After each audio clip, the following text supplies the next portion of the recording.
யுஏஇனுடைய அணுமின் நிலையத்திற்கு அருகில ஒரு ட்ரோன் தாக்குதல் நடத்தப்பட்டிருப்பது பாரிய பதட்ட சூழ்நிலையை உருவாக்கி இருக்கிறது.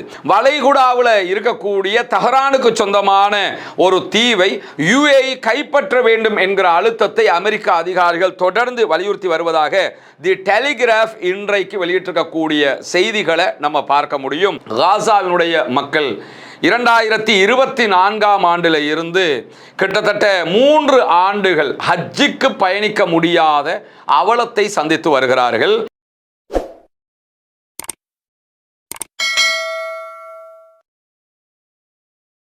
அன்பிற்கினிய சகோதர சகோதரிகளே, நம் அனைவர் மீதும் ஏக இறைவனுடைய அமைதியும் கருணையும் உண்டாகட்டுமாக என்கிற உயரிய பிரார்த்தனைகளோடு பாலஸ்தீனம் மீதான இஸ்ரேலிய ஆக்கிரமிப்பு இராணுவத்தினுடைய ஆக்கிரமிப்பு தாக்குதல்கள் ஆரம்பிக்கப்பட்டு 2 ஆண்டு காலம் தொடர் யுத்தங்கள் நடத்தப்பட்டு அதற்கு பிறகு ஒரு யுத்த நிறுத்தம் ஏற்படுத்தப்பட்டு இன்றோடு 219வது நாட்களை தாண்டி கொண்டிருக்கக்கூடிய இந்த சூழல்ல இதற்கு இடையில லெபனான் மீதான ஆக்கிரமிப்பு தாக்குதல், அதே போன்று ஈரான் மீதான ஒரு பாரிய 40 நாள் ஆக்கிரமிப்பு தாக்குதல்களை கூட இஸ்ரேலும் அமெரிக்காவும் இணைந்து நடத்தி இருந்தன. இந்த நிமிடம் வரைக்கும் அதனுடைய பதட்டம் தொடர்ந்து கொண்டே இருக்கிறது. எந்த விதமான ஒப்பந்தமும் எட்டப்படாத சூழலில் மீண்டும் ஒரு யுத்தம் ஈரானுக்கு எதிராக அமெரிக்காவால் தொடுக்கப்படுமோ என்கிற அச்சமும் இருக்கக்கூடிய சூழல்ல நிறைய செய்திகள் அது தொடர்பாக இன்றைக்கும் வெளியாகி இருக்கிறது. குறிப்பாக இன்றைய நாளில் ஐக்கிய அரபு எமிரேட்ஸ் யுஏஇனுடைய அணுமின் நிலையத்திற்கு அருகில ஒரு ட்ரோன் தாக்குதல் நடத்தப்பட்டிருப்பது பாரிய பதட்ட சூழ்நிலையை உருவாக்கி இருக்கிறது. யுஏஇயை பொறுத்தவரை நமக்கு தெரியும், ஒரே நேரத்தில் ஈரானை பகைத்து கொண்ட அதே நேரம் மிக முக்கியமாக சவுதி தலைமையிலான மத்திய கிழக்கினுடைய கல்ஃப் கண்ட்ரீஸ்க்கு மத்தியில் இருந்த எல்லா ஒற்றுமையையும் சீர்குலைத்து வெளியேறி இருக்கிறது யுஏஇ. தற்போது சவுதி தலைமையில் மற்ற எல்லா கல்ஃப் கண்ட்ரீஸும் கல்ஃப் நாடுகள் கூட்டமைப்பில் இருக்கிறாங்க, ஒபெக்ல இருக்கிறாங்க, ஒபெக் பிளஸ் கூட்டமைப்பில் இருக்கிறாங்க. அதை தாண்டி ஒரு அரப் நேட்டோவை உருவாக்கணும்ங்கிறதுலையும் உறுதியாக இருக்கிறார்கள். இது எல்லாவற்றையும் தவிர்த்துவிட்டு நான் இஸ்ரேல் பக்கமும் அமெரிக்கா பக்கமும் நிற்கிறேன் என்று சொல்லி தெளிவாக இஸ்ரேலிய ஆதரவு நிலைப்பாட்டை 2020 எடுத்தவர்கள் இந்த யுத்தத்திற்கு பிறகு மிக தெளிவாகவே அதை டிக்ளேர் பண்ணிட்டு அந்த பக்கமே போய் சேர்ந்து இருக்கிறாங்க. இதுதான் யுஏஇனுடைய தற்போதைய சூழலாக இருக்கிறது. இந்த சூழலில் தான் இன்றைய தினம் யுஏஇ மேல ட்ரோன் தாக்குதல் நடத்தப்பட்டிருக்கிறது. அதுவும் யுஏஇனுடைய அல்-லஃப்ரா என்கிற பகுதி, அந்த பகுதியில் இருக்கக்கூடிய பராக்கா என்கிற அவர்களுடைய அணுமின் நிலையத்தின் மீது தான் இந்த தாக்குதல் நடத்தப்பட்டிருக்கிறது. இந்த தாக்குதலில் தீ விபத்து ஏற்பட்டிருக்கிறது. அங்கிருந்த ஒரு பெரிய ஜெனரேட்டர் தீப்பற்றி எரிந்து வெடித்து சிதறி இருக்கிறது. ஆனால் அணுமின் நிலையத்திற்கு எந்த விதமான பாதிப்பும் ஏற்படவில்லை, யாருக்கும் எந்த உயிராபத்தும் ஏற்படவில்லை. அனைத்து முன்னெச்சரிக்கை நடவடிக்கைகளையும் நாங்கள் எடுத்திருக்கிறோம் என்று சொல்லி இன்றைக்கு ஐக்கிய அரபு எமிரேட்ஸினுடைய அதிகாரிகள் சொல்லியிருக்கக்கூடிய செய்திகளை அபுதாபியினுடைய நியூஸ் ஏஜென்சிஸ் வெளியிட்டிருக்கிறத நம்ம பார்க்க முடியும். எனவே இந்த ட்ரோன் தாக்குதலில் யார் நடத்தினார்கள் என்பது தொடர்பாக ஐக்கிய அரபு எமிரேட்ஸ் எந்த தகவல்களையும் வெளியிடவும் இல்லை. இதே நேரத்தில் நாங்கள் தான் அட்டாக் பண்ணினோம்னு சொல்லி யாரும் பொறுப்பெடுக்கவும் இல்லை. இதிலே ஒன்றை கவனித்துக் கொள்ளுங்கள், ஈரானுடைய பெயரில் தொடர்ந்து இஸ்ரேல் இந்த தாக்குதல்களை நடத்துகிறது என்கிற செய்திகளை நம்ம ஏற்கனவே சொல்லி இருக்கிறோம். இஸ்ரேலுக்கு தேவையானது என்னன்னா, அபுதாபியையும் ஈரானையும் அல்லது அரபு நாடுகளையும் ஈரானையும் ஒரு யுத்தத்துக்குள்ள மூட்டி விடணும், அவங்களே அடிச்சுக்கிட்டு செத்துக்கிறனு, நம்ம ஓரமானு பார்த்துக்கிறனுங்கிறது அவர்களுடைய தேவை. குறிப்பாக சவுதி அரேபியாவினுடைய 20 ஆண்டு காலம் அவர்களுடைய பாதுகாப்பு துறையினுடைய உளவு பிரிவின் சீஃபாக செயல்பட்ட ஷேக் துருக்கி அவர்கள் 2-3 நாட்களுக்கு முன்பதாக அவர்கள் வெளியிட்டிருந்த செய்தியை நாமளும் எடுத்து சொல்லியிருந்தோம். அவர் தெளிவாக என்ன சொல்லியிருந்தார்னா, ஈரான் மீதான யுத்தத்தின் போது எப்படியாவது அரபு நாடுகளை ஈரானோடு மோதவிட்டு தாங்கள் தப்பித்துக் கொள்ள வேண்டும் என்பதில் உறுதியாக இருந்தது இஸ்ரேல். ஆனால் நாங்கள் அதில் மாட்டிக்கொள்ளவில்லை என்று சொல்லியிருந்தார். மிக தெளிவாக யுஏஇ அதிலே மாட்டிக்கொண்டிருக்கிறது என்பதற்கு இதுவெல்லாம் தற்போதைய நடைமுறை சாத்தியமான சாதகமான நிகழ்வுகளாக நம்ம பார்க்க முடிகிற அதே நேரத்தில் ஈரானுடைய ஒரு தீவை கைப்பற்றுங்கள் என்று சொல்லி யுஏஇக்கு மீண்டும் மீண்டும் அமெரிக்க அதிகாரிகள் அழுத்தம் கொடுத்து கொண்டிருக்கிறார்கள் என்கிற செய்திகள் இன்றைய நாளில் ஆச்சரியமான ஒரு செய்தியாக வெளியாகி இருக்கிறது. குறிப்பாக ஈரானுடைய யுத்தத்தில் ஐக்கிய அரபு அமீரகம் ஈடுபட்டிருந்தது. ரகசிய தாக்குதல்களை ஈரான் மீது நடத்தியிருந்தது. பகிரங்கமாக யுத்தம் போகாம ரகசிய தாக்குதல்களை நடத்தியிருந்தார்கள் இஸ்ரேலுக்கு ஆதரவாக. அதற்கு பிறகு வளைகுடாவில் இருக்கக்கூடிய தெஹ்ரானுக்கு சொந்தமான ஒரு தீவை யுஏஇ கைப்பற்ற வேண்டும் என்கிற அழுத்தத்தை அமெரிக்க அதிகாரிகள் தொடர்ந்து வலியுறுத்தி வருவதாக தி டெலிகிராஃப் இன்றைக்கு வெளியிட்டிருக்கக்கூடிய செய்திகளை நம்ம பார்க்க முடியும். குறிப்பாக ஏப்ரல் மாத தொடக்கத்தில் அமீரகத்தினுடைய ரகசிய இராணுவ தாக்குதல்களால் குறிவைத்ததாக கூறப்படக்கூடிய லவான் தீவு, இந்த லவானுங்கிற தீவில் ஈரானுடைய நிறைய எண்ணெய் வளங்கள் அங்கே இருக்கிறது, எண்ணெய் குதங்கள் அங்கே இருக்கிறது. அந்த லவான் தீவை நீங்க தாக்குதல் நடத்தி கைப்பற்றுங்க அப்படின்னு சொல்லித்தான் அமெரிக்கா அழுத்தம் கொடுத்து கொண்டிருக்கிறது. ஐக்கிய அரபு அமீரகம் கைப்பற்றியே ஆக வேண்டும் என்று டொனால்ட் ட்ரம்ப் விரும்புகிறார், அமெரிக்க அதிபர் விரும்புகிறார் என்கிற செய்தியோடு டொனால்ட் ட்ரம்ப் போய் அதை கைப்பற்றுங்க அப்படியே சொன்னதாகவும் இன்றைக்கு தி டெலிகிராஃப் வெளியிட்டிருக்கக்கூடிய செய்திகளில் மேற்கோள் காட்டப்பட்டிருப்பதை நம்ம பார்க்க முடியும். அமெரிக்க படைகளுக்கு பதிலாக ஐக்கிய அரபு அமீரகத்தினுடைய படைகள் தான் லவான் தீவை கைப்பற்ற வேண்டும் என்பதுதான் அமெரிக்க அதிபருடைய ஆசையாக இருக்கிறதா. ஏன்னா நாங்கள் ஒன்றும் அங்கே செய்ய முடியாது, ஏற்கனவே நாங்கள் வாங்கின அடி போதுமா போயிடுச்சு, எங்களுடைய கப்பல் எல்லாம் ஏற்கனவே அவர்களுடைய யுஎஸ்எஸ் ஜெரால்ட் ஃபோர்டே இன்றைக்கு அமெரிக்காவை சென்றடைந்து விட்டது, அடி வாங்கினதோடு போய் சேர்ந்துட்டாங்க எல்லாருமே. அப்படி இருக்கல ஈரானுடைய துறைமுகங்களை மட்டும்தான் பிளாக் பண்ணிக்கிட்டு கப்பல்களை நிறுத்தி கொண்டிருக்கிறது அமெரிக்கா. மீண்டும் ஈரானுக்கு எதிரான ஒரு யுத்தத்துக்குள்ள தலையிட்டா பெரிய நஷ்டங்களை சந்திக்க வேண்டி வரும்ங்கிறதுனாலையும் அமெரிக்கா பின்வாங்கி கொண்டிருக்கிறது. இஸ்ரேலும் அமெரிக்காவும் யுஏஇயையும் ஈரானையும் மூட்டி விடுகிற வேலையை பார்க்குறாங்க. அந்த அடிப்படையில் தான் யுஏஇனுடைய படை போய் ஈரானுடைய லவான் தீவை கைப்பற்ற வேண்டும் என்று சொல்லி அழுத்தம் கொடுக்கிறார்கள். பொறுத்திருந்துதான் பார்க்க வேண்டும். பெரும்பாலும் இந்த அமெரிக்க இஸ்ரேலிய சூழ்ச்சிக்கு யுஏஇ சிக்கிக் கொள்வார்கள். அப்படி சிக்கினால் யுஏஇக்கு எதிரான பாரிய தாக்குதல்களை ஈரான் நடத்தக்கூடும் என்கிற செய்திகள் வெளியாகி இருக்கக்கூடிய சூழல்ல சர்வதேச குற்றவியல் நீதிமன்றம் ஐசிசியில இருந்து 5 இஸ்ரேலிய அதிகாரிகளுக்கு எதிராக ரகசிய அரெஸ்ட் வாரண்ட் பிறப்பிக்கப்பட்டிருக்கிறது என்கிற செய்திகளும் இன்றைக்கு வெளியாகி இருக்கிறது. ஆல்ரெடி இஸ்ரேலிய பிரதமர் பெஞ்சமின் நெதன்யாகு அவருடைய பாதுகாப்பு அமைச்சராக செயல்பட்டவர்கள் என்று பல பேர் மேல கிட்டத்தட்ட 37க்கு மேற்பட்டவர்கள் மேல அரெஸ்ட் வாரண்ட் சர்வதேச நீதிமன்றம் பிறப்பித்திருக்கிறார்கள். சர்வதேச நீதிமன்றத்தினுடைய இணக்கத்திற்கு சம்மதம் தெரிவித்திருக்கக்கூடிய நாடுகள் யாருமே இவர் அந்த நாட்டுக்குள்ள போனா கைது பண்ணணும். அதனால தான் பிரான்சினுடைய வான்பரப்பை பயன்படுத்தாமலேயே அமெரிக்க பயணங்கள், வெளிநாட்டு பயணங்களை மேற்கொள்கிற போது நெதன்யாகு அந்த வான்பரப்பை பயன்படுத்தாம பறந்து கொண்டிருக்கிறாரு. காரணம் என்னன்னா கைது நடவடிக்கைகள் தொடரும் என்கிற அச்சம் காரணமாக. ஆனால் இப்படியான அச்சம் இருக்கக்கூடிய சூழலையும் ஐசிசியில் கையெழுத்திட்டு இருக்கக்கூடிய யுஏஇக்கு அவர் ரகசியமாக போய் வந்திருக்கிறாரு.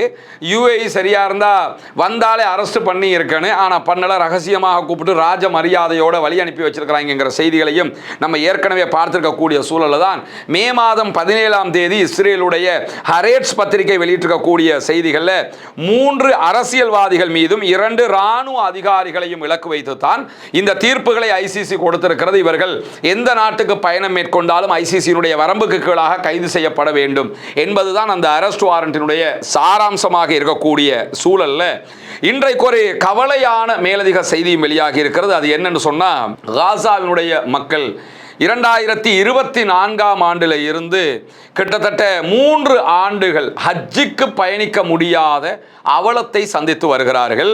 நீங்கள் பல தடவைகள் செய்திகளில் பார்ப்பீங்க, சவுதி அரேபியாவினுடைய மன்னருடைய விருந்தினர்களாக பாலஸ்தீன மக்கள் ஹஜ்ஜுக்கு அழைக்கப்படுகிறார்கள்னு. அழைக்கப்படுறதெல்லாம் உண்மைதான், ஆனால் காசாவினுடைய மக்களுக்கு போக முடியாத சூழல் இருக்கிறது.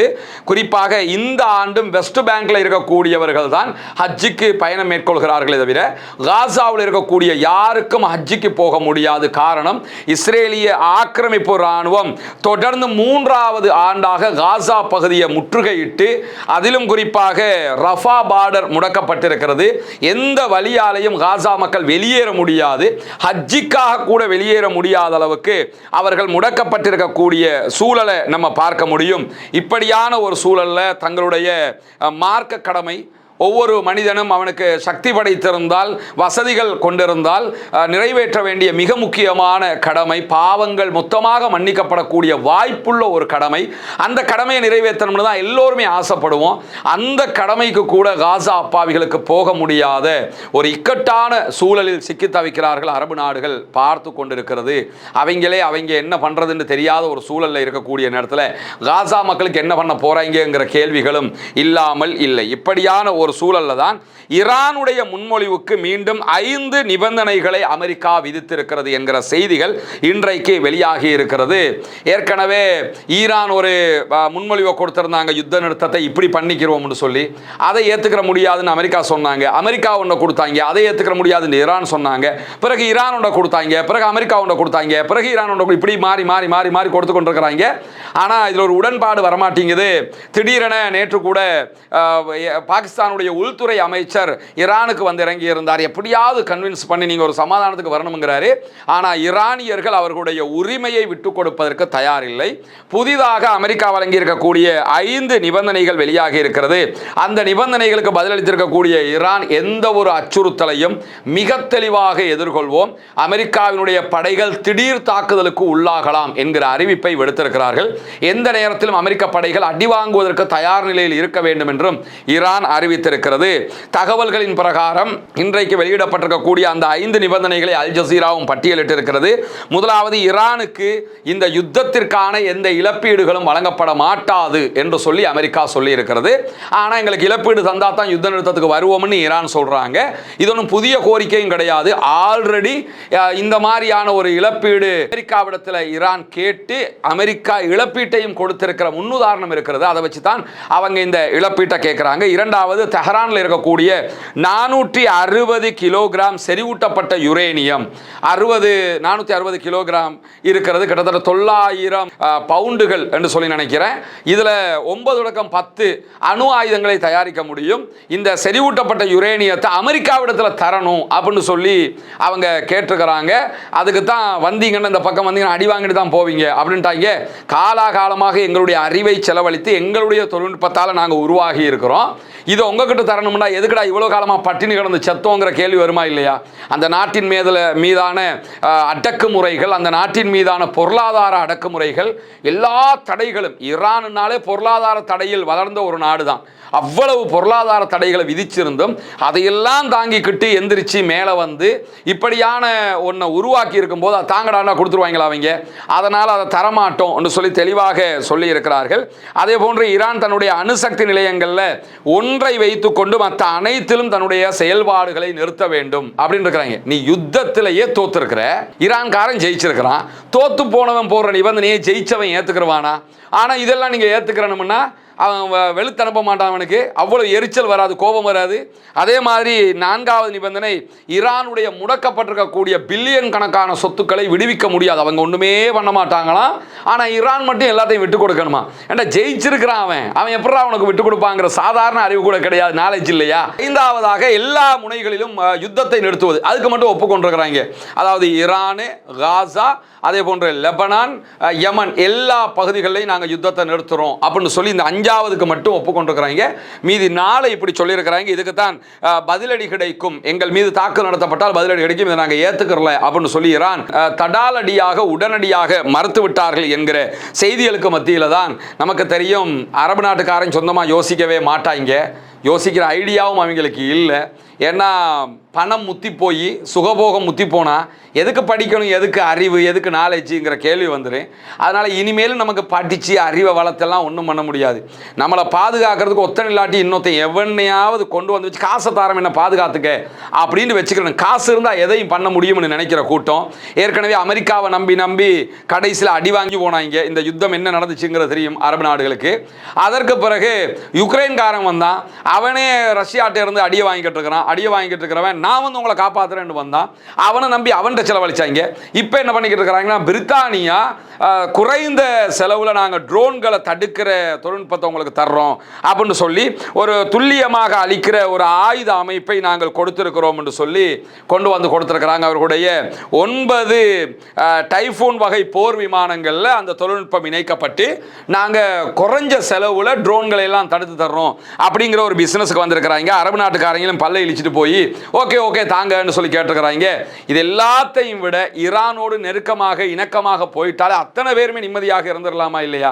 ஈரான் மீதான அச்சத்தை உண்டாக்கி அவனும் வந்து பிசினஸை பார்த்துக்கிட்டு போறான். அரபு நாட்டுக்காரங்களும் ஓகே ஓகே நீங்க சொல்ற மாதிரி நாங்கள் காசை தர்றோம், எதையாவது பண்ணி எங்களை காப்பாத்திக்கப்பான்னு சொல்லி சுகபோகத்தில் திளைத்தவர்களுக்கு சிந்திப்பதற்கான தருணம் இருக்காது. எப்படியாவது தங்களை பாதுகாத்துக்கிறோம், இப்படியாவது பாதுகாத்துக்கிறோம் என்கிற அடிப்படையில் அவர்கள் அதற்கெல்லாம் இணக்கப்பட்டு போகிறார்கள் என்கிற செய்திகளும் இன்றைக்கு வெளியாக இருக்கிறது. பொறுத்திருந்து பார்ப்போம் என்னவெல்லாம் நடக்கிறது என்பதை. தொடர்ந்து இணைந்திருங்கள்.